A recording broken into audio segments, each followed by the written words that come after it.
Welcome to Luca and Miguel. Enjoy the video. You're going to set the time now. Start with battery and stability. Make sure the watch has at least 20% charge because updates may fail if it dies. Once charged, put the watch on a flat surface or your wrist so it doesn't move. Open the Settings app, then navigate to System and choose Date and Time. You do this to ensure you're in the right menu. It's the only place where manual adjustments and time zone options live. Now you'll control how the time is set, automatic or manual. If you want manual control, turn off automatic date and time and automatic time zone. This prevents network overrides. Tap Set Time, then rotate the crown or use on-screen controls to change hours and minutes.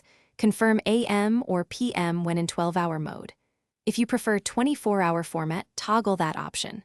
Also check date. If it's wrong, correct day, month, year, because time and date must match for alarms and calendar events to fire correctly.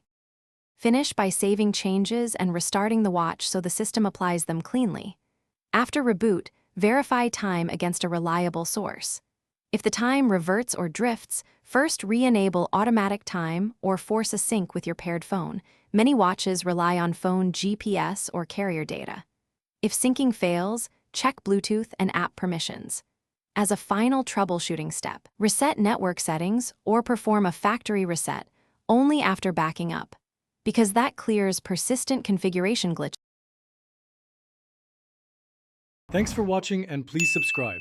It's the best investment you'll ever make.